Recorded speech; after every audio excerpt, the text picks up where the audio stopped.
Bien, por otro lado, además de la problemática europea, en ese momento y en esa coyuntura, se presentaba, bueno, lo que se había presentado desde el principio del proceso revolucionario, una, eh, una división, o por lo menos una resistencia a la conducción revolucionaria por parte de Buenos Aires y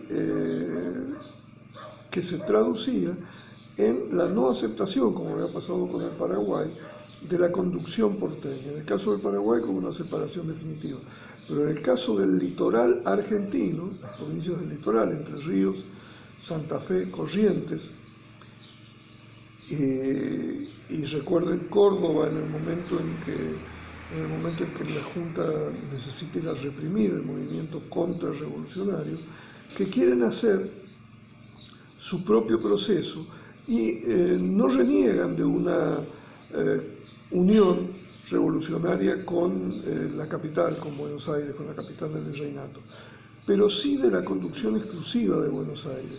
Y lo que quieren también es desarrollar un plan político de independencia más rápido que Buenos Aires. Los pueblos del litoral y de la banda oriental del Uruguay, conducidos por Artigas, el gran patriota uruguayo y otro de los grandes figuras históricas de la emancipación americana, planteaban la necesidad de una igualdad y el respeto a la autonomía de cada región, aún planificando un desenvolvimiento de un Estado independiente en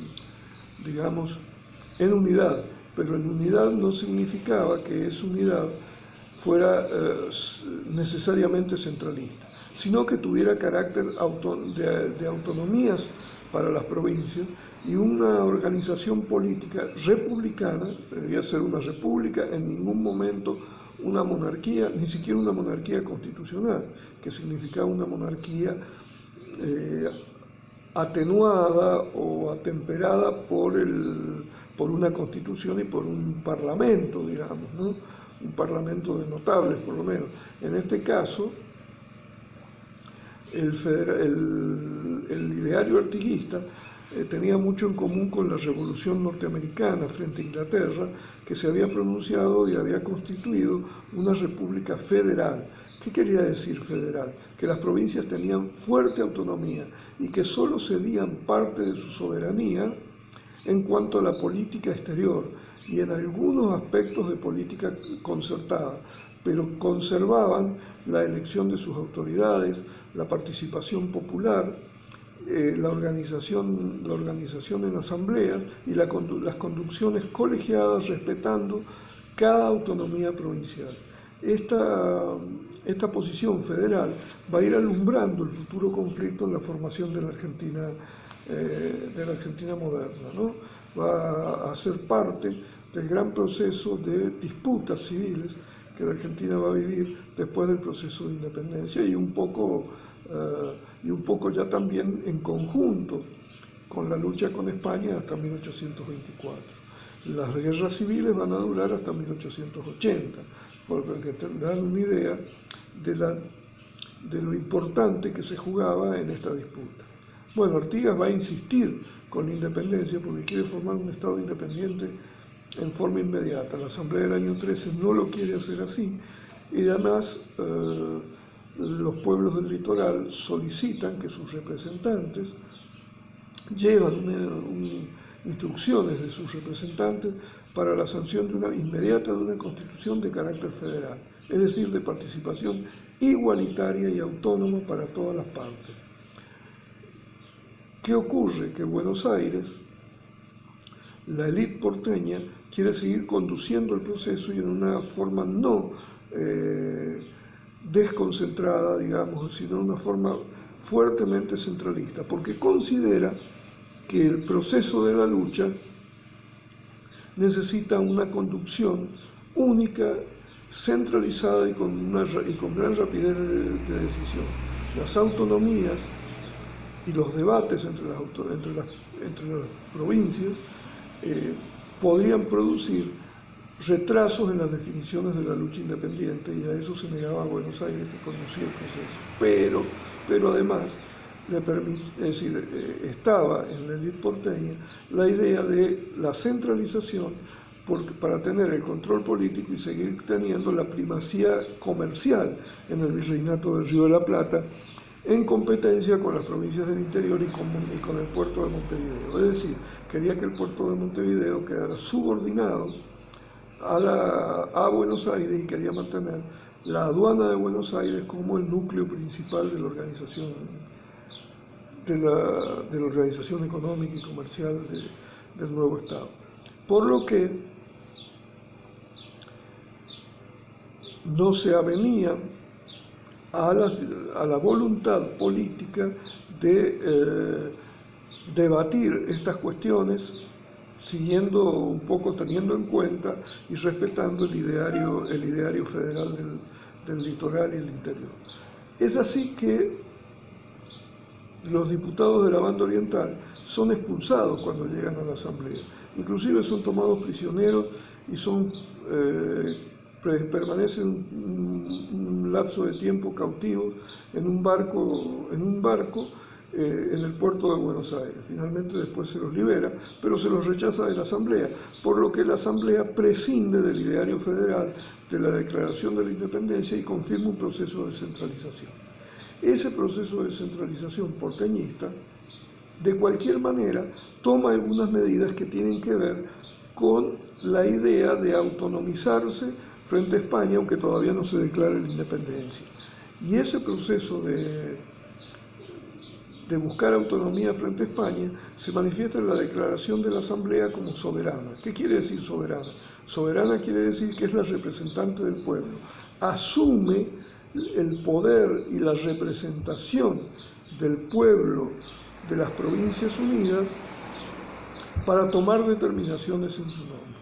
Al ser soberana, significa representación popular. Los diputados de la Asamblea esgrimen y fungen como representación del pueblo del Río de la Plata. Ahora, ese pueblo, por supuesto, nosotros sabemos que era un pueblo que estaba compuesto por los vecinos de los cabildos, era la parte principal, no eran masas populares, como en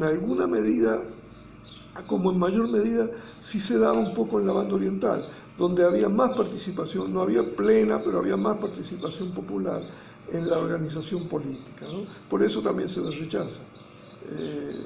Pero de cualquier manera se sancionan una serie de iniciativas de la Asamblea que vienen a confirmar la idea de la separación de España.